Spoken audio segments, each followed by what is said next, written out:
There's a breaking point when reality finally catches up. For years, the narcissist has built a fortress of lies, layer upon layer of manipulation, control, and self-deception. They convinced themselves they were winning, that they were the center of every story. But then the truth slips through the cracks. And in that moment, sometimes in a sudden flash, sometimes in a slow, unbearable burn, they see it. The love they once had, the love that was real, patient, and forgiving is gone, and it's gone forever. The illusion of control shatters when the narcissist is finally confronted by the immovable reality they've spent a lifetime trying to avoid. For years, perhaps decades, they've walked through life believing that every interaction, every relationship, every person in their orbit can be bent, twisted, and molded according to their will. They develop an almost intoxicating belief that they are the chess master, moving pieces at will, orchestrating outcomes, manipulating emotions. The sense of control isn't just a tool for them. It becomes their identity. It is the lens through which they see the world, the armor that shields them from vulnerability, and the foundation upon which they build every decision, every word, every calculated move. But that control is not real. It's an elaborate construct, a stage set with carefully arranged props designed to make them feel invincible. This illusion grows because for a long time it works, or at least it seems to. People can play often because they are exhausted or because they don't want to lose the relationship. The narcissist learns to interpret this compliance as proof of their power, not realizing it's often born out of others' self-preservation, not genuine respect or admiration.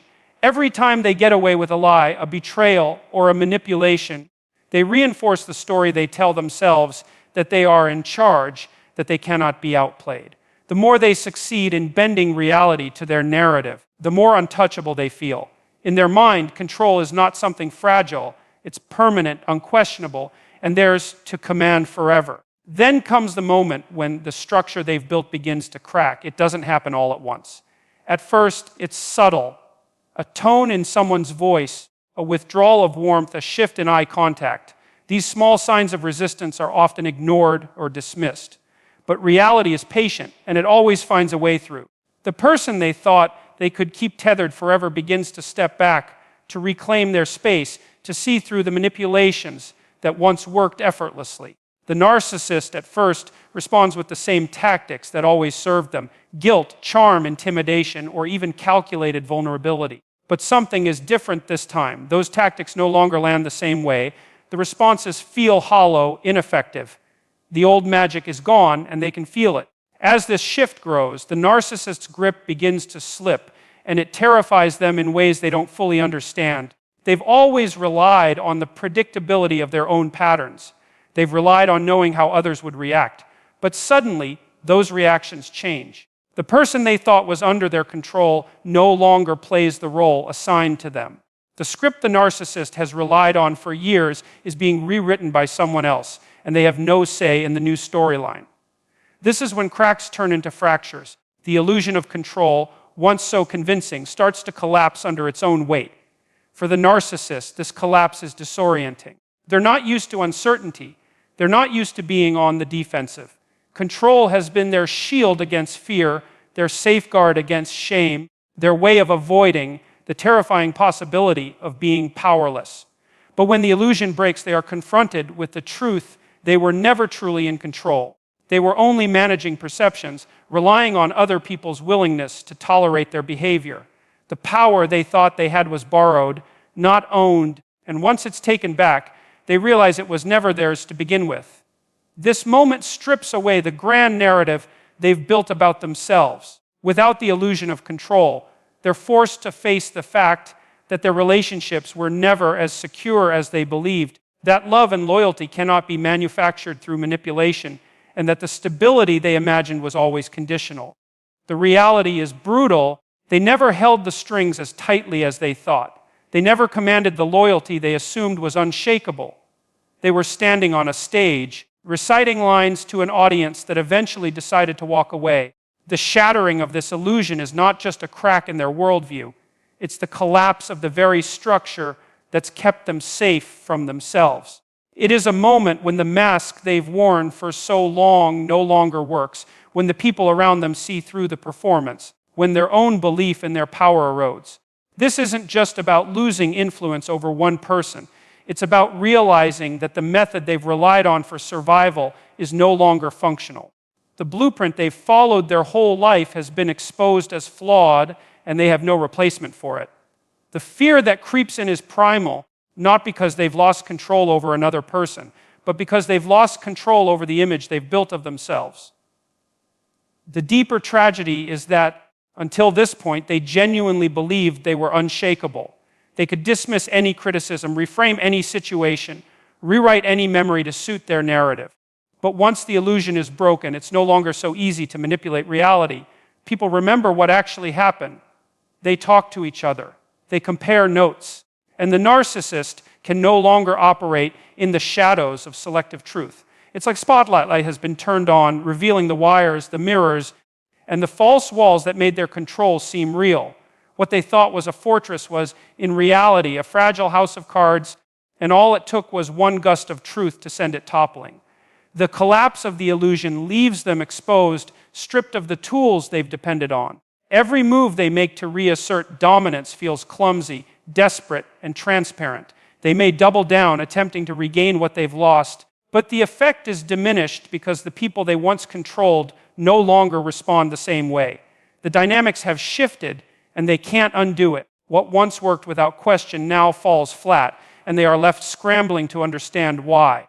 This is the point when they begin to sense that the loss of control is not temporary, it is permanent, irreversible, and beyond repair. Reality pierces self-deception in a way that is both sudden and unbearably slow, as if truth has been waiting patiently in the shadows, watching, knowing the day would come when it could no longer be ignored. For the narcissist, self-deception is not simply a bad habit. It is a survival mechanism. They live inside a carefully crafted mental world where they are always justified, always right, always the one who sees more clearly than everyone else. In this world, the pain they cause is minimized or reframed as necessary. The betrayals are excused as misunderstandings, and their flaws are either denied outright or projected onto others. This is not occasional denial. It is an ongoing project of self-protection, a story they rehearse every day to make sure they never have to confront who they really are. The self-deception works for as long as it does because it's layered and sophisticated. They tell themselves they are the victim. When confronted, they twist memories until the truth feels blurry. They find ways to turn accusations into evidence of someone else's cruelty or instability. And in the process, they start to believe their own stories. It's not just manipulation aimed outward. It's also manipulation aimed inward. The lines between lies and reality become so blurred that they forget where one ends and the other begins. The mind becomes a hall of mirrors, each reflection slightly distorted, each one showing them as smarter, stronger, more moral, more deserving than they actually are. But reality, unlike the people they manipulate, is not something they can charm or intimidate. It doesn't bend forever. It lingers quietly in moments they try to forget, the look in someone's eyes when they've had enough, the way a relationship shifts after a betrayal, the subtle erosion of trust in every interaction. It's in the tone of conversations, the pauses in someone's speech, the emotional distance that wasn't there before. These are small signals easy to dismiss when the self-deception is strong. Yet they collect, piling up like dust in corners, growing heavier and more noticeable over time. The moment reality pierces through is often triggered by something seemingly small, a conversation that doesn't go as expected, a reaction that feels unfamiliar, a silence where they expected compliance. At first, the narcissist reacts with confusion. They run through their usual mental scripts, trying to explain away what's happening. Maybe the other person is overreacting. Maybe they're having a bad day. Maybe they misunderstood. But somewhere deep inside, beneath the layers of self-created illusions, a quieter awareness begins to stir. It is faint, but it is there, the possibility that they are not the person they have been pretending to be. That awareness is frightening because it carries implications they are not ready to face. If the other person is not overreacting, if the damage is real, then the narrative they've been clinging to all this time is wrong.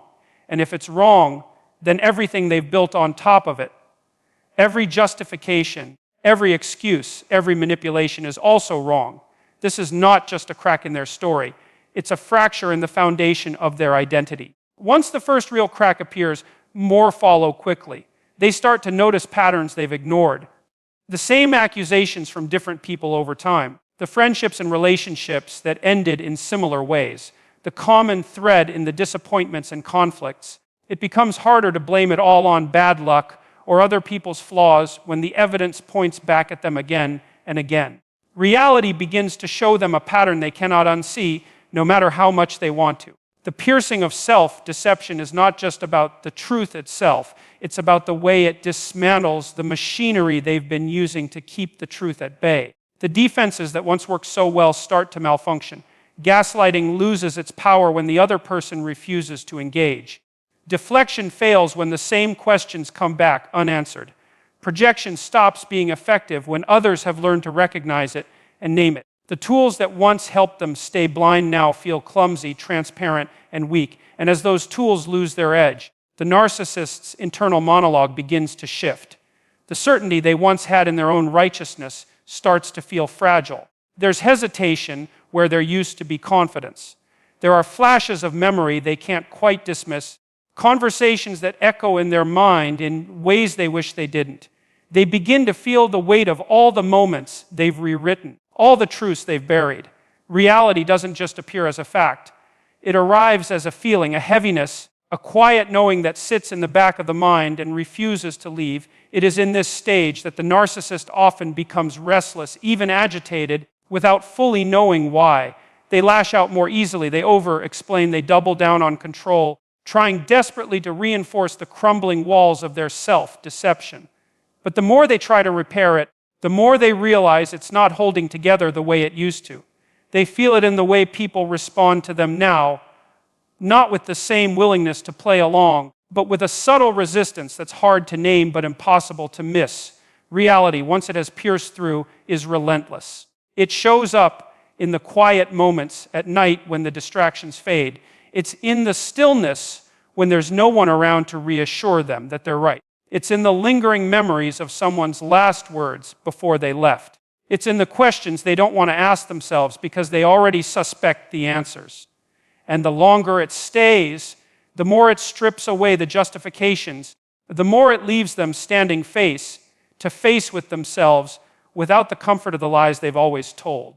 The weight of irreversible loss settles in slowly at first, almost unnoticed, like a faint heaviness in the air that becomes more suffocating with each passing day. For the narcissist, loss is not an unfamiliar concept. They've lost people before, watched relationships fall apart, seen connections fade. But those losses were always framed in a way that preserved their sense of power. They convinced themselves they chose to let go, that the other person wasn't worth keeping, that they could replace what was lost with something better. It's only when they are confronted with the reality that this loss is final, permanent, and beyond repair that the weight begins to crush them. At first, they try to handle it the way they handle everything, through denial and distraction. They tell themselves they'll find someone else, someone who will give them the same devotion, the same depth of care, the same unwavering presence. They imagine scenarios where the other person comes back, apologizes, admits they were wrong. These thoughts are comforting because they preserve the fantasy that nothing is truly gone, only temporarily misplaced. But deep down, something in them knows this time is different. This time there is no going back. The irreversible nature of the loss begins to show itself in subtle, piercing ways. It's in the absence of familiar habits, the phone that no longer rings, the messages that never arrive, the routines they once took for granted that now feel like hollow spaces in the day. It's in the quiet moments when they realize there is no one left who looks at them the way that person did, no one who understands their unspoken moods, no one who believes in them despite their flaws. These realizations aren't loud, but they're relentless, seeping in through cracks they can't seal. With each passing day, the weight grows heavier because they begin to understand that what they've lost cannot be replicated. They could surround themselves with people, with attention, with temporary admiration, but it's not the same. The connection they destroyed had history, trust, and a depth that can't be manufactured on demand. The love they squandered was not the kind that comes along every year or even every decade. It was rare, and they had it in their hands. And now it is gone, not because of bad timing or unfortunate circumstances, but because of their own actions. This awareness is particularly difficult for the narcissist because it strips away their usual defense of shifting blame. There is no convincing themselves that the other person was too sensitive, too needy, too flawed.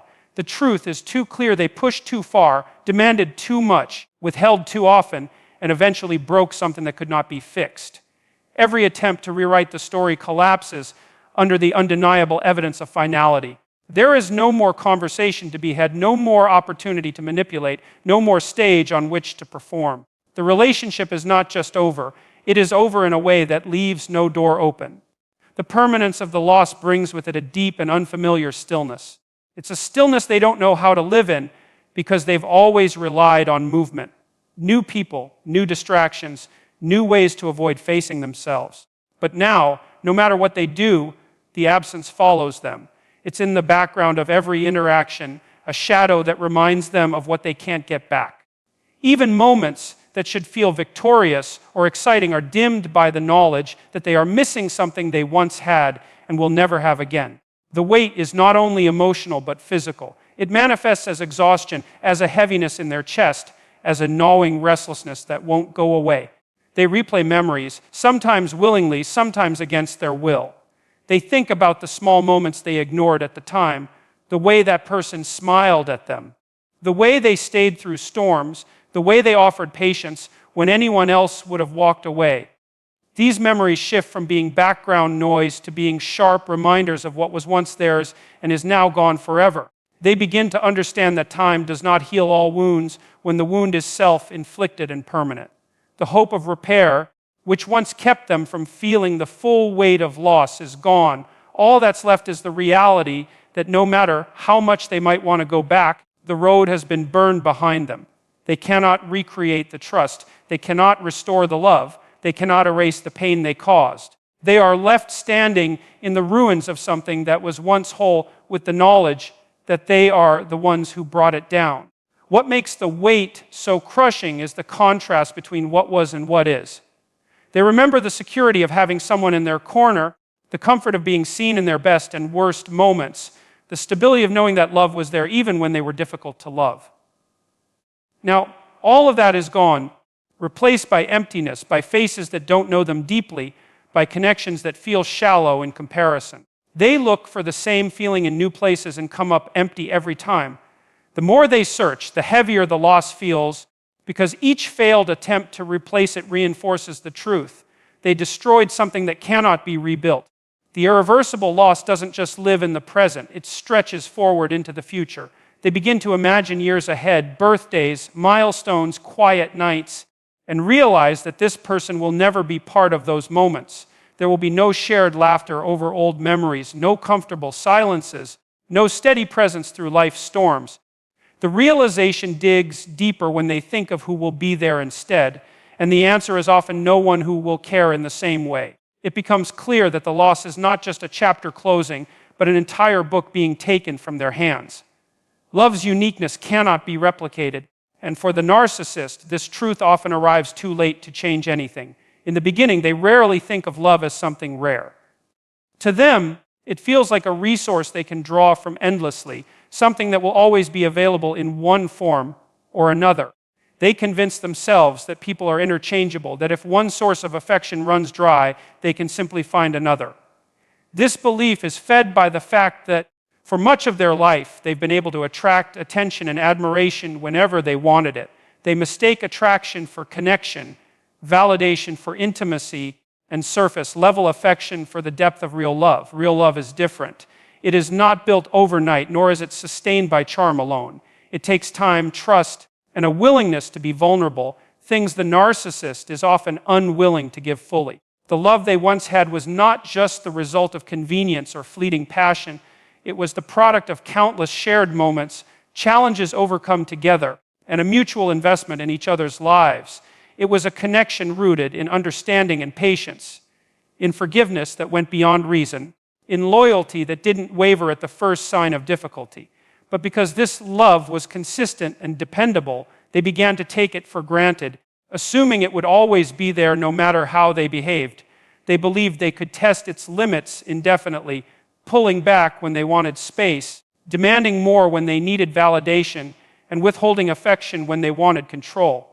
They treated it as if it were unshakable, not realizing that even the strongest love can be worn down when it is met with neglect, manipulation, or cruelty. They assumed that the other person's devotion was proof that love could survive anything, forgetting that survival is not the same as thriving. The relationship might have lasted longer than most because of the other person's resilience, but resilience is not infinite. When this love is gone, the narcissist begins to see that it was not something they could replace with a new face or a fresh romance. They may seek out others in an attempt to fill the void, but every new relationship feels shallow in comparison. The history, the shared understanding, the deep emotional familiarity, it's all missing. They can mimic the gestures of love, say the right words, and stage the right moments, but it never feels the same. The comfort of being truly known by someone, without needing to explain or justify yourself, is absent. Instead, they are faced with strangers who only know the version of them they choose to present, not the flawed, complicated reality of who they are. In the past, they might have found excitement in novelty. Meeting someone new, telling their story from the beginning, creating the illusion of a perfect connection, all of this gave them a rush of power and possibility. But after losing real love, novelty feels empty. The spark fades quickly, and they are left with the realization that no amount of new beginnings can recreate the depth of what they destroyed. It's not just about the other person's qualities, it's about the unique chemistry that formed between them, a chemistry that was shaped by time, shared experiences, and mutual growth. The narcissist may not have valued that uniqueness when they had it, but its absence is unmistakable. They notice it in the little things, the way no one else laughs at the same jokes, the way no one else understands their moods without explanation, the way no one else can ground them when they spiral. These are not qualities you can simply find again by looking harder or being more selective. They are the result of two specific people meeting at a specific point in their lives and building something together over time. Once broken, it cannot be rebuilt with someone else in the exact same way. They also come to understand that real love isn't just about being loved, it's about who they were when they were loved. In that relationship, they might have been shown a patience and compassion that allowed them to reveal parts of themselves they usually keep hidden.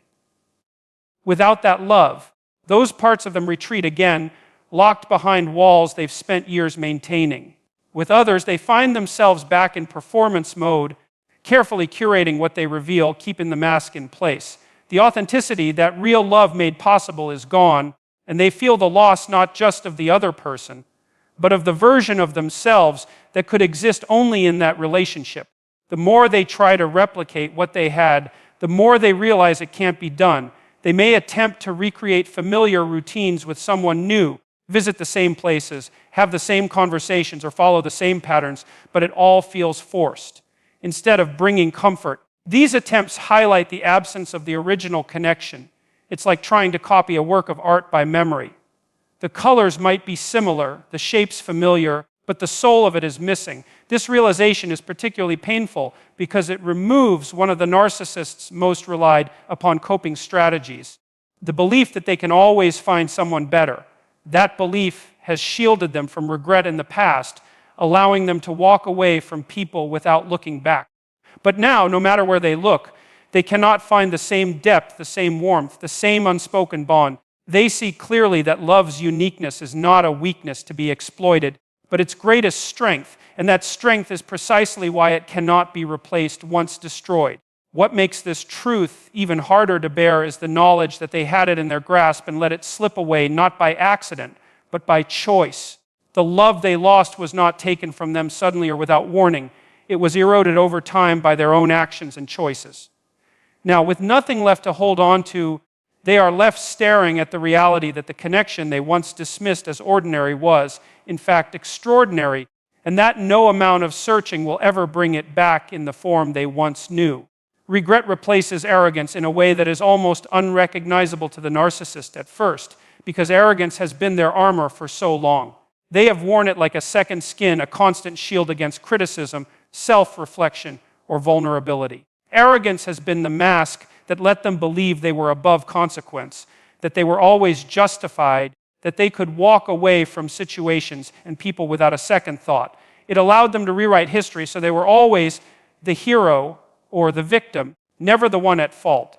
But when the moment comes where reality can no longer be bent, when the loss is undeniable and permanent, that arrogance starts to feel hollow. The confidence they once displayed so effortlessly begins to crumble under the weight of what they know deep down.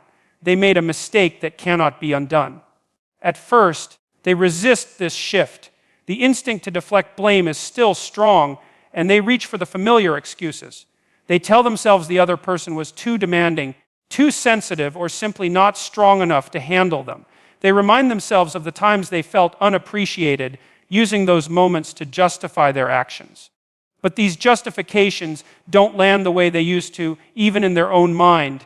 It's as if their thoughts are now interrupted by flashes of truth, images of moments where they could have chosen differently and didn't. The certainty they once had in their own superiority is replaced with an uncomfortable awareness that they played a role, perhaps the central role, in destroying something irreplaceable.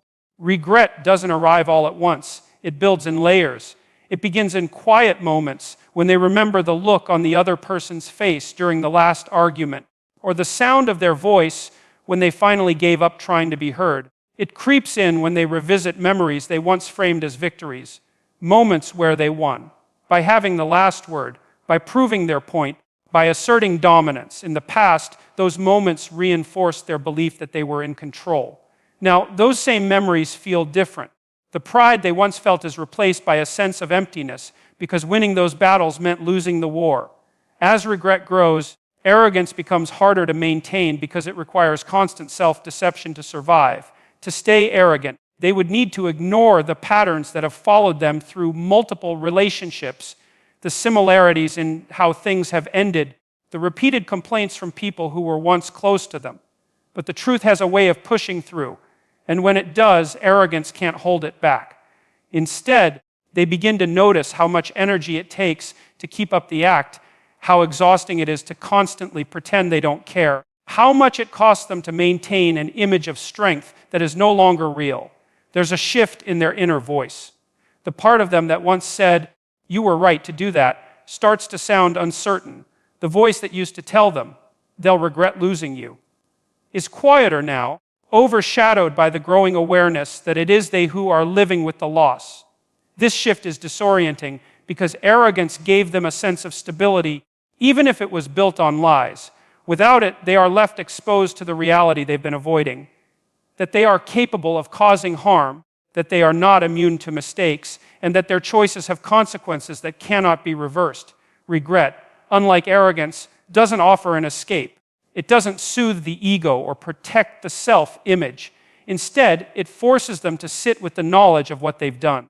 It brings them face to face with moments where they could have listened but didn't, where they could have chosen compassion but chose control, where they could have shown love but withheld it. And because these moments are now in the past, there is nothing left to do but replay them over and over, wishing for a chance to change them that will never come. The physical presence of regret can be overwhelming. It's in the heaviness of their chest when they think about the person they lost. It's in the restless nights where they find themselves scrolling through old photos or rereading old messages.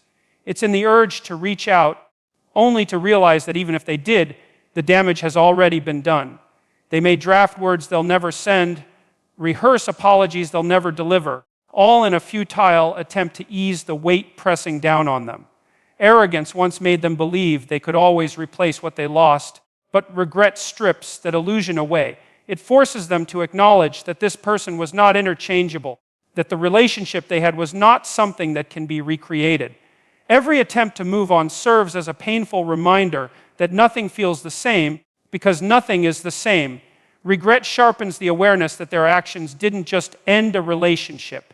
They destroyed something unique, something they may never find again. The contrast between arrogance and regret is stark. Arrogance looks outward, focusing on what others did wrong, what others failed to provide. Regret turns inward, making them confront their own role, their own choices, their own failures. In arrogance, they could walk away from someone without a second thought.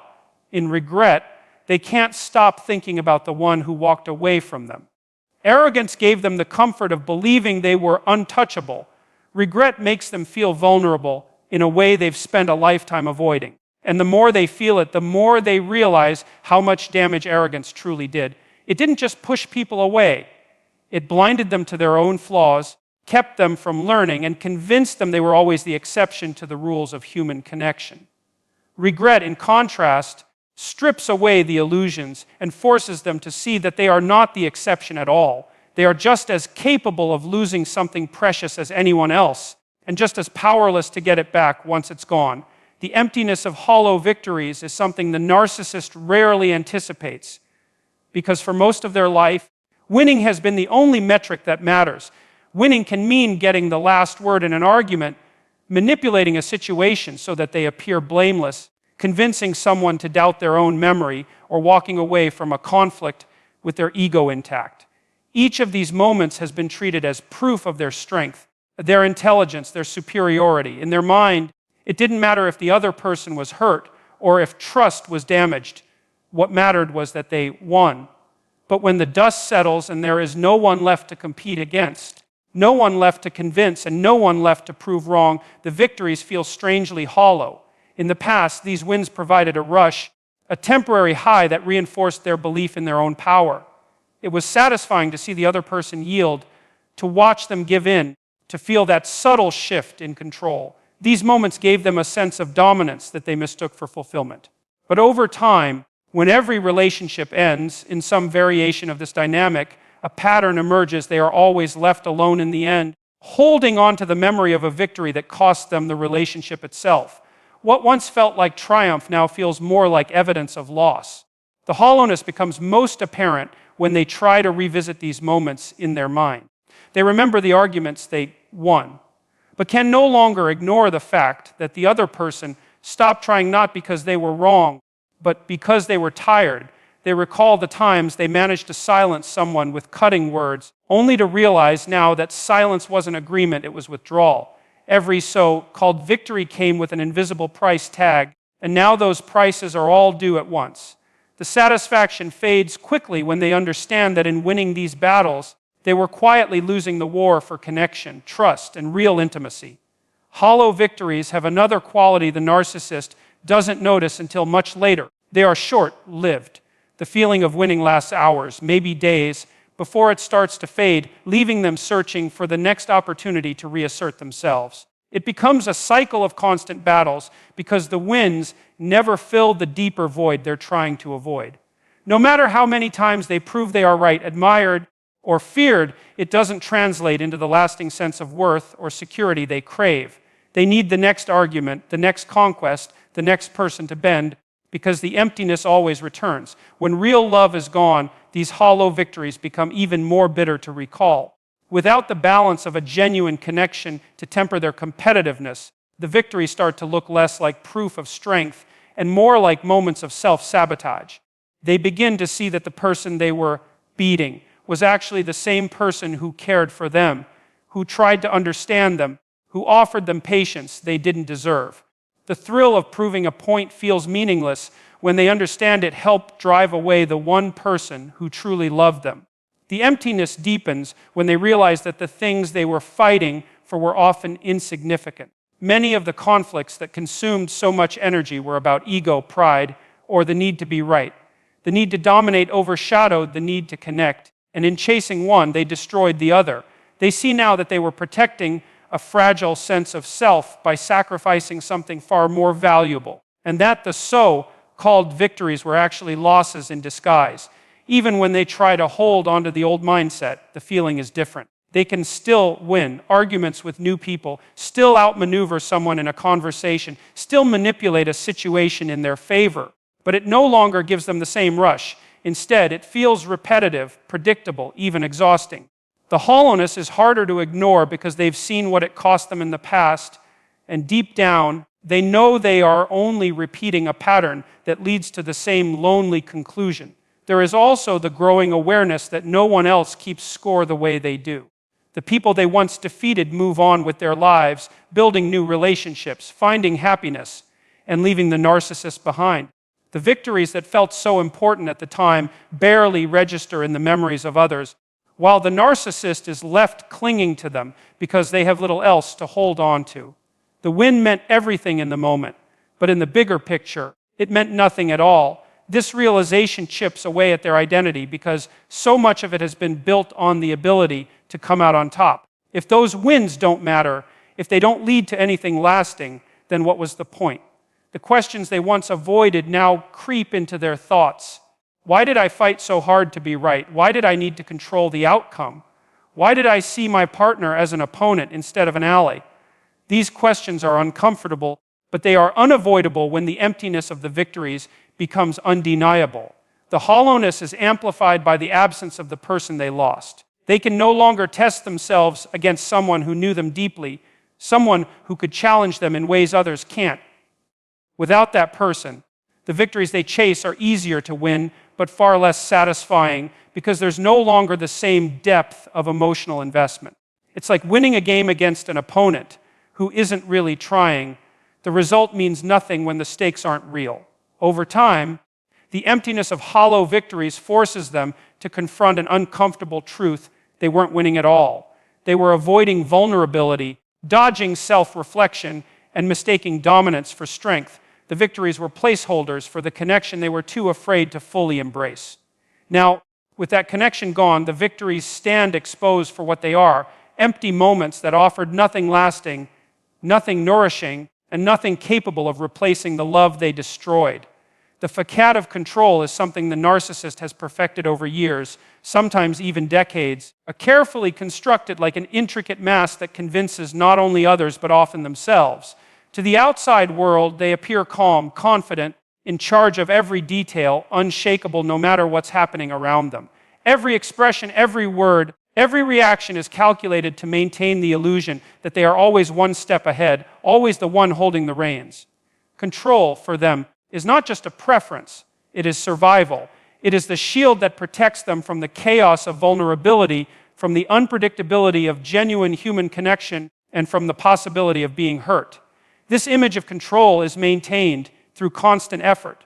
They monitor the way they speak, ensuring their tone conveys authority. They decide when conversations end, when emotions are acknowledged, and when they are dismissed. They orchestrate situations to keep people off balance, never quite sure where they stand, because uncertainty makes others easier to manage. They keep relationships on terms that suit them, rationing affection when it serves their purposes, and withdrawing it when they feel threatened. Every move is deliberate, designed to reinforce the belief that they are in command.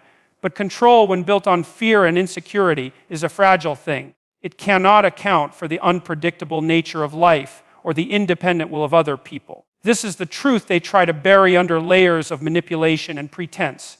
As long as those around them comply, as long as circumstances bend to their will, the illusion holds. But all it takes is one person refusing to play by their rules, one situation spinning beyond their influence, for cracks to appear in the mask. And once those cracks form, it becomes harder to hide the truth, not only from others, but from themselves. The moment they lose real love is one of the most significant disruptions to this facade. Genuine love cannot be forced or controlled, no matter how clever the strategies or how persuasive the manipulations. It thrives on mutual respect, freedom, and trust, things the narcissist often struggles to offer because they see them as risks rather than strengths. When someone who truly loves them decides to walk away, the loss is not just emotional, it's existential. It undermines the very foundation of the identity they've built. In private, this loss shakes them in ways they rarely admit. The image they present to others remains composed, maybe even dismissive, as if they are unaffected. But internally, there is a storm. They replay the final moments, searching for the misstep, the moment they lost their grip. They analyze every word, every silence, every action, trying to pinpoint how control slipped from their fingers. The realization that they couldn't prevent the loss, that someone they believed they could keep within their orbit has chosen to leave, becomes a blow to their sense of self that is difficult to recover from. The facade begins to feel heavier to maintain. It takes more effort to pretend they are unaffected when reminders of the person they lost creep into their thoughts. Their routines might continue, but the same satisfaction isn't there. The victories feel less important, the control less certain. They may try to prove to themselves and to others that they are still in command by diving into new relationships, asserting dominance in other areas of life, or overcompensating with exaggerated displays of confidence. But deep down, they know that if they truly had control, they wouldn't be here, rebuilding walls that someone managed to break through. What unsettles them most is that the loss exposes the reality they've long avoided. Control over others is an illusion, and even the most carefully maintained facade can crumble without warning. Love, unlike fear or manipulation, can't be coerced into staying. It is freely given, and it can be freely withdrawn.